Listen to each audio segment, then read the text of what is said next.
No me hagas reír, por supuesto. No me hagas reír. Bueno, entonces, vamos a empezar en inglés, ¿vale? Okay. Okay, hello guys. So we're going to be talking about achieving a native, or even better than a native level of fluency in a language from independently learning it in your own home. I'm really pleased to be joined by Enrique, or Henry, as he now prefers to be called, who's going to be telling us a bit about his journey, offering his advice to language learners hoping to achieve the elite level, the upper echelons, and some other interesting things like the value of conversation exchanges, which is actually how we got into contact in the first place. Pero primero, tío, hay que hablar en español un poquito para que sepan que tú eres un español, porque te lo juro, cuando estábamos charlando la primera vez, me estaba diciendo, joder, estoy hablando con el príncipe Carlos, ¿ok? Porque oye, tío, joder. No es evidente que eres un español. Bueno, entonces, habla conmigo, no importa el tema, no sé. ¿Qué tal tu día? Bueno, pues hoy he estado trabajando en el colegio. Estamos viviendo tiempos difíciles. En España los colegios siguen abiertos, no como en Inglaterra. Sí, exacto. Pero hay muchos profesores que tienen COVID. ¿En serio? Entonces ahora somos menos profesores para las mismas clases. Entonces estamos todo el día sin parar. Sí. Hoy he tenido que hacer la clase de deporte. ¿No crees que deben cerrar a las escuelas? Como Pues lo hemos hecho aquí. me parece que al final será necesario, porque si los profesores van cayendo, al final no vamos a poder, es como si fuera una guerra, en plan, hoy ha caído el profesor de deportes no ha venido, y eso es lo peor. Pero bueno, vamos superando cada día como podemos. Sí, pero sí, al menos aquí nosotros profesores no estamos en peligro, pero no, la verdad es que no me gusta mucho enseñar desde la pantalla, y no sé si los alumnos están trabajando o básicamente han hecho como logged in, pero claro, no están trabajando. pueden haberse conectado a su clase y mientras tanto estar haciendo otras cosas. Sí, pero bueno, se hace lo que se puede. Sí. Bueno, tío, ya van a saber que eres un español, entonces... Soy español, nacido en Valencia. Sí, sí, exacto. Bueno, so the first thing I was going to ask you to do is to just very briefly introduce yourself, what you do, and what languages you speak at the moment. Okay, so, well, my name is Henry, although my real name is Enrique, but because I'm an Anglophile, I prefer to be called Henry. So that's what my students call me at the school. I'm Mr. Henry. Because in Spain, they generally call teachers by the first names. Yes, exactly. Yeah, they use Don, which is like Mr. Yeah. And then they use the first name. Yeah. Don Carlos, Mr. Charles. So it's normal for them saying Mr. Henry because in Spanish it would be a normal thing. Okay, and your school is relatively strict, I guess, conservative, and because it's a private school, actually, isn't it? And it has uniform, unlike a lot of other Spanish schools. They have to wear a uniform, normally a tie as well. Although this year has been removed because of COVID. Okay. So I think wearing the mask is enough. Fair enough. And yes. So yeah, it's an all-boys school. And it's a comprehensive school. So students range from the age of 4, 5 till up to the age of 16, 17. Okay. And so what languages do you speak then? So my first native language is Spanish. Although my grandmother, she's German. So you speak we speak some German at home with my granny and my mother as well. So normally we use it as a secret code when we don't want people to understand what we're speaking about. So just for gossiping. And besides, I can speak Valenciano, which is like, well, some people would say it's a dialect, or other people think it's a language on its own right, but it's very similar or close to Catalan, and is the language is spoken here in my region, which is the Valencian region. Okay. So Yeah. how did you, and like you're being modest because you've also done a little bit of French and Italian as well, but I love Italian. Yes, yeah. I have like a love affair with Italian, and I spent several summers there working. And yeah, I got infatuated with the Italian culture and cuisine and everything. I think it's a So wonderful country. so speaking of love affairs, and this is not going to end up how it sounds, but can you tell everyone what love affair actually led to you studying and being so successful in English? Because it's not, as far as I know, it's not obvious that a Spaniard would become fantastically fluent in English automatically, unlike, let's say, most Norwegians. From what I've read, Yeah, we have a bad yeah, reputation for languages. I don't know where it came about, but normally Spaniards are not very good at yeah, speaking English or other languages. because from what I've read, and you can confirm whether intuitively you think this is true or you know it is, from a study, around about 65% of Spaniards, for all intensive purposes, cannot speak English, and about 35 on some level can, but not usually particularly fluently. Yeah, I think we're getting better. I mean, my students speak far better English than we Of used to course, speak. Yeah, when I was, yeah, por things are supuesto que things sí, are tío. improving Tú much. eres su profesor, vale. But I was not. I didn't mean to. Their level is improving generally among young people, and we used to be. Yeah. so how did you what really attracted you to English to pursue it to such a high level? So it's been a long love story with English. And it all started when I was about 10, 11. So I don't know why. I think it was the time when Princess Diana passed away. And then she was everywhere on the news. And I started wondering, who's that woman? Why everyone loves her that much? And I started following out everything, and I watched the whole funeral. And then I started doing some research about the royal family, and I met the queen, and I thought, oh my god, that woman is incredible.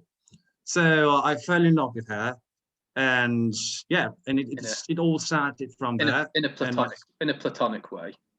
in a platonic way, and yeah, in a real way. Yeah, she's a Okay, role model to me. just to be putting it out there to be clear. Yeah, I think she's a great person, and she's done a great job for the past decades.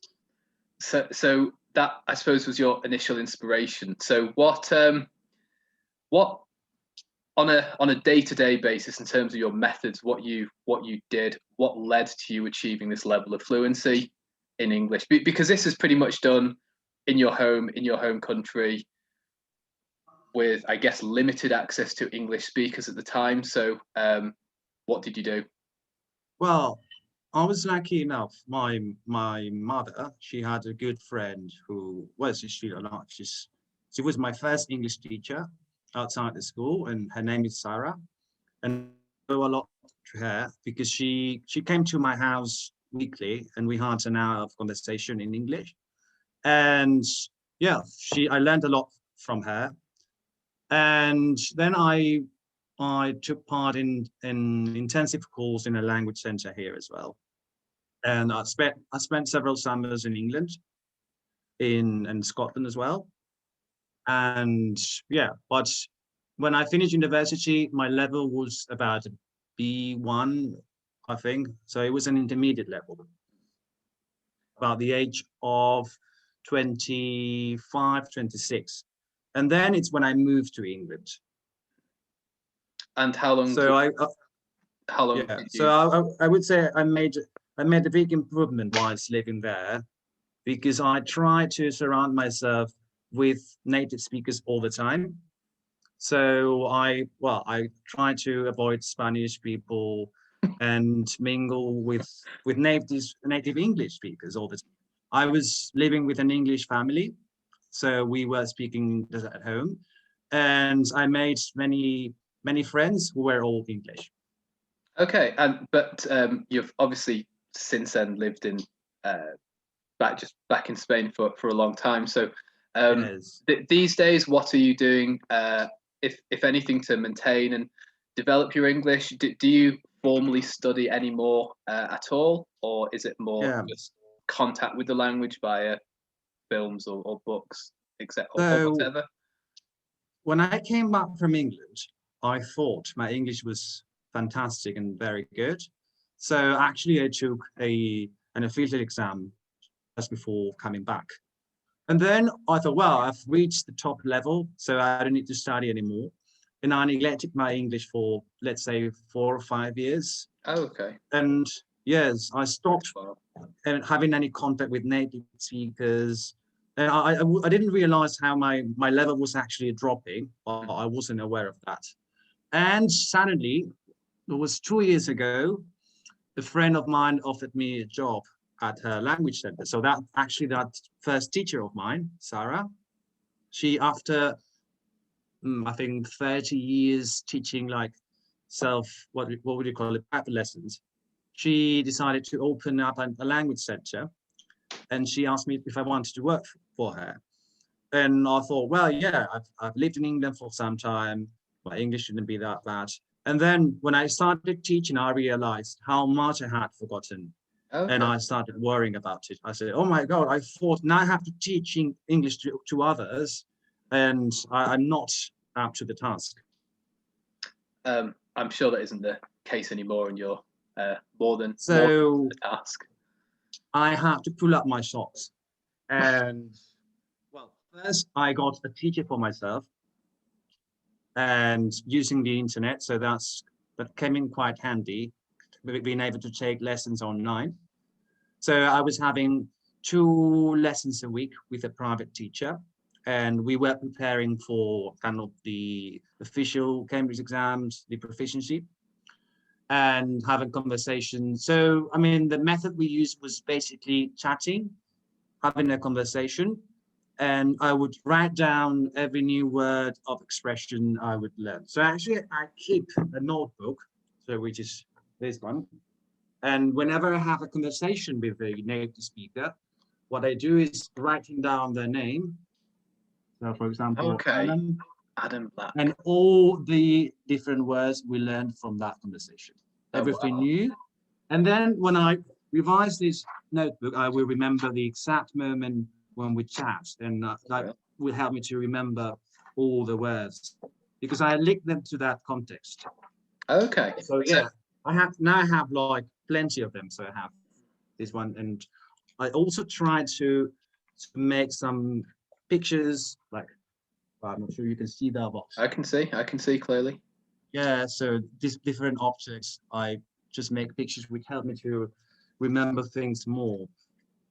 Wow. And yeah, well, I have like a piglet here, which is yes.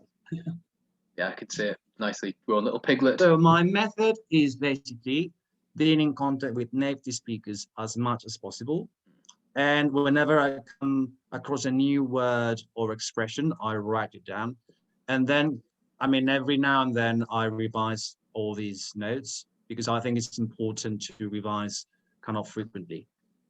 Brilliant. And I mean, something that I noticed is that, or didn't notice, is that I didn't notice any Spanish. So it seems that you prefer to, I mean, because your English level is so high, you can describe a given word without referring to Spanish. But when it is a noun, you're matching it with, let's say, a picture rather than a Spanish word, which for me has always worked a lot better as well. Matching a noun to a picture rather than just a word for a word. You know, so you're thinking of that pink animal object when you're thinking of the word piglet. You're not thinking of ¿cómo se dice un cerdo bebé? Un cerdito. Un cerdito. Muy simple, un cerdito. Yes. So I've got a question actually, and you can answer it. So I think it's very important trying to rely less on your native language when you get to a certain stage. Okay. So if you try, rather than writing the Spanish translation, I would write a definition or an example. I think it was you who told me about that. So try to think of a sentence using that word. Because it's more, you are more likely to remember that words in a context. Then in isolation. Just learning a definition. Definitely. So I've just a question about the English language in general, really, is that, and you can answer it how, the question is, do you think English is an easy or hard language? And you can answer it as you wish. Like, I sort of feel that there's no such thing as an inherently easy or hard language. It just depends on the distance from your native language. But yeah, as far as you're concerned, for practical purposes, is English an easy or hard language, or what is it that is easy or difficult for a Spaniard in particular, might you say? That's a tricky question, and it's not easy to give a black and white answer. But I would say, or at least people normally say, that it's easy to get to an intermediate level of English because the basics of the English grammar compared to other languages, let's say Spanish or German, for example, is much more simple. Yeah. So there's not verb conjugations in English apart from the S of the third person, and you just have to add the ed for the past tense or write will for the future. So that basic grammar structures are relatively simple if you compare them to Spanish or German or other languages. But I think if you want to go to an advanced or a proficient level, then English is much more difficult than other languages. Because, I mean, English like playing with words a lot. So there's lots of second meanings and lots of idioms and expressions, which doesn't make literal sense. Okay. So I think that's where the difficulty lies in English. And apart from that, there's loads of phrasal verbs. I think that's a tricky thing for Spanish learners or people learning English coming from Spanish, because it's like a verb with a preposition, and then you have loads of different possibilities. Like let's think of get. You can say get up, get on, get in, get along. I mean, and all of them have a completely different meaning. But in Spanish, there is generally just a verb. So subir for get on, for example. Yes. I guess get along, you often say llevar con. Llevarse bien con alguien. Llevarse bien con alguien. Okay, so on some level, English is not too difficult to learn to communicate with because of its regular structure, but its numerous irregularities make an elite level of English, if you like, very difficult to achieve. That's what I think. Yes. Pero those people find it very difficult. ¿No? Well, I must be on it. I think it's a lifetime task. I realize I learn loads of different words each day. Yeah, and of course, that's why my teacher told me one of my teachers, he told me, I mean, you're relatively good at English because you always think you're not good enough, and you keep striving all the time. Yeah, great little phrase that. Because so personally, I don't see myself as a good English speaker. I think I still got lots of things to learn. Okay, but I mean, I mean that teacher was certainly telling the truth. Like I know a while ago you had the misfortune to have a lesson with a teacher who seemed to have a narcissistic personality disorder, who could detect that you sounded like really thick Hispanic accent, because of course that means that he would be the one to put you right. And I guess I think because he was from New Zealand. I think he was from New Zealand. He had no idea what the Spanish accent is about. Maybe I think it's just because you had the authentic pronunciation of Valencia. But you'll have to maybe give me that clip sometime, and I'll upload it. I bet it'll get lots of views. That comes close to the bone. It was funny, and it made the teacher look a lot worse than yeah. Yeah, unfortunately, I never took any other lesson with him. Oh well. So okay, this I'm going to spring on you. Es una prueba más pequeña, and I'm just going to ask you just a couple of English questions. It doesn't matter if you don't get them right, but sorry. I'm nervous. Okay, no te preocupes. Okay, so these are ones that most native speakers might get, but even some of them they wouldn't get.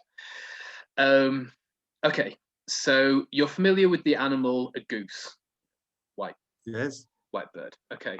Yes.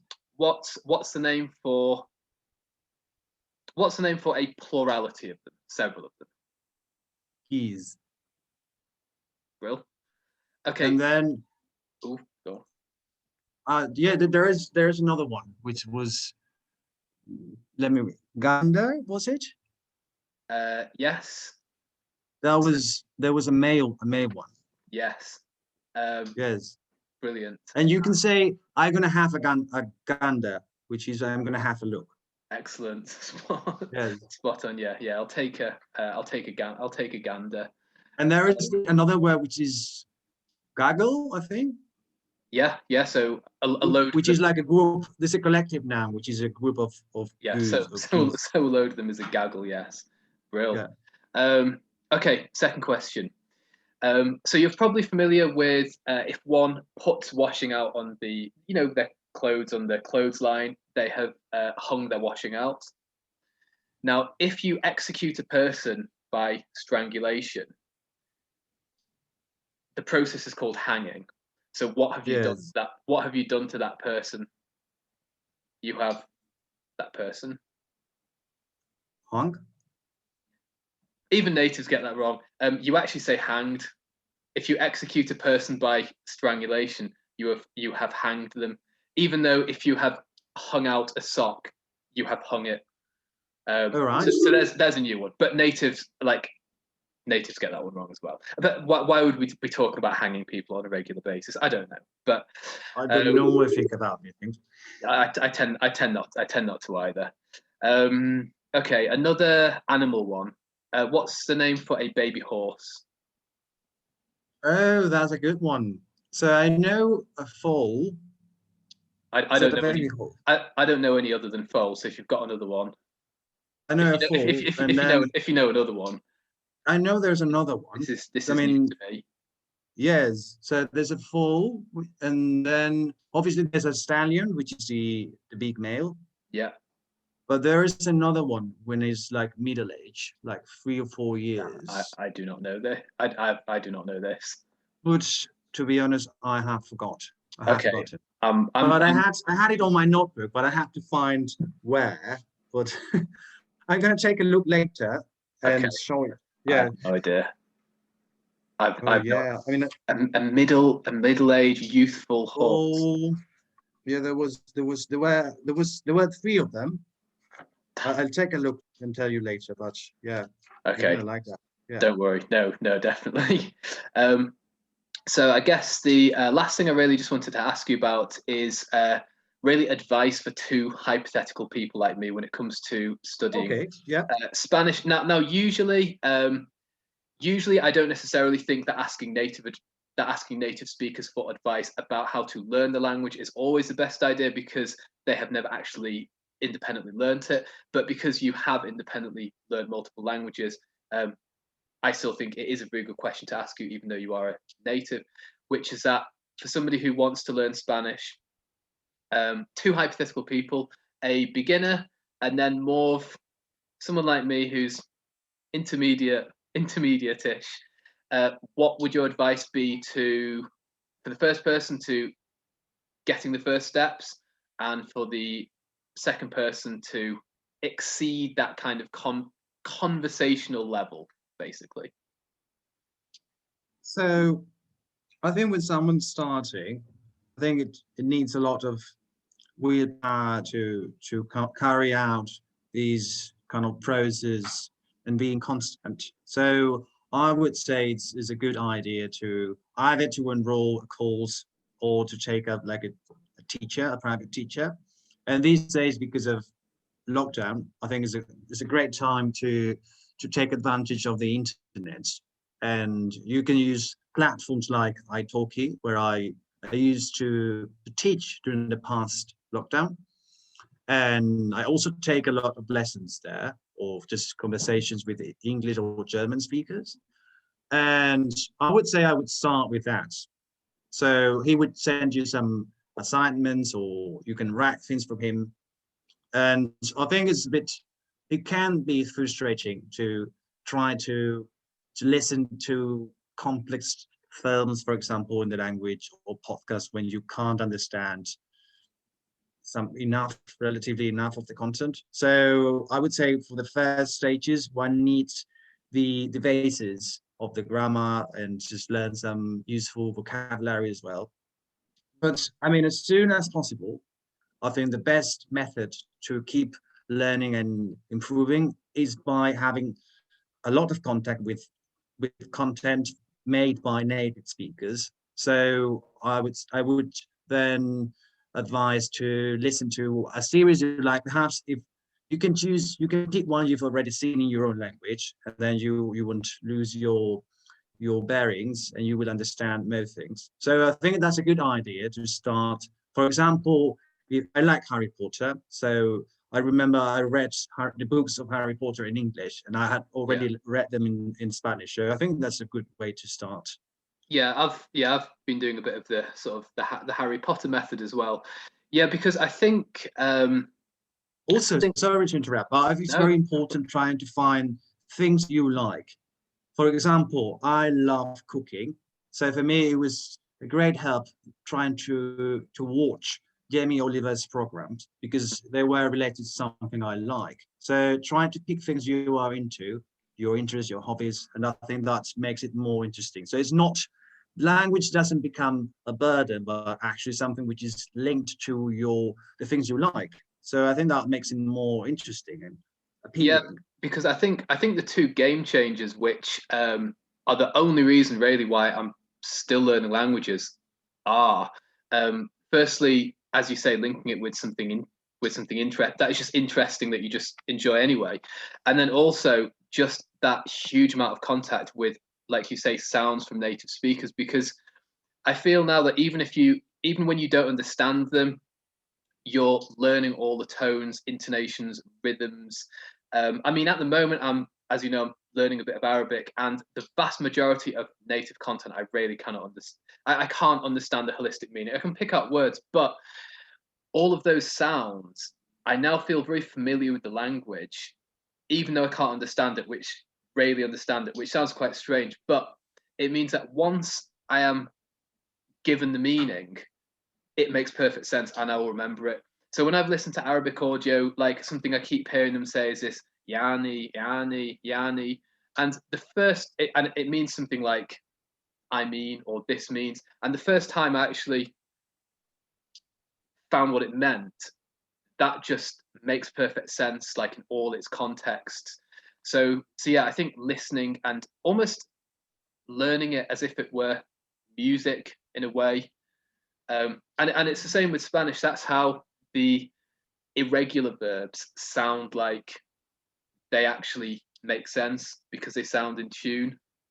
Yes. And I feel formal grammar study, apart from being soul destroying, doesn't really teach you that. So you can't predict that. If I want to say, I want you to go, quiero que te vayas, or I want you to know, quiero que sepas. Um, those are irregular verbs, but they sound perfectly in tune. And the only way I know that is from listening. I completely agree with you on that front. I think languages are like melodies. So it's not that much about learning the rules, but just getting attuned to their sounds. And then I think you acquire like a sense of what is right and what is wrong. It's not by applying strict rules. Yeah, because I don't know, I've got this. I'm not the only person who thought of it, but a theory that, in some sense, rules don't really exist in languages. They're just conventions, and There are grammar conventions. and grammar books are a way of describing those conventions, but they're not really the recipe, at least not from scratch, No. to learn. Well, I think I wasted a lot of money on grammar books, which I never used because they are so boring. Hmm. So I would just wanted to learn from my mistakes, and I think there are better ways to learn languages rather than doing boring exercises. Yeah, no, definitely. I mean, I wouldn't mind reading a grammar book written in Spanish for Spanish speakers. Obviously, as a beginner to Spanish, you can never do that. But Yeah. to learn with grammar first thing, which is the way that we are taught in schools in England, and from what I hear, other Yes. countries typically. No. I mean, these books, the thing they have is that they present you with a rule, and then they give you some exercises to practice that rule. Qué aburrido. And I don't find that very efficient. Joder. I think it's better when you, on your own, you find how the language work, and then you can work on it. I mean, you can just try to figure out what the patterns are. Yeah, patterns. Bueno, tío, llevamos más que media hora hablando y yo creo que es todo por hoy. ¿Está bien? Sí, qué bien, qué bien. No te Tengo, preocupes, no te preocupes, no voy a corta, incluir si he esta. hecho errores, córtalos. Sí, bueno, los míos, por supuesto. No, todos, corta, y cuando me salgo sonándome también. Joder, tío, tú no has hecho errores, yo sí. No, Pero... tú no. Solo uno, solo has hecho un error. ¿Qué? ¿Cuál? Has dicho la tema. El tema. El tema. Oh. Pero que es una palabra que acaba en A. Eso es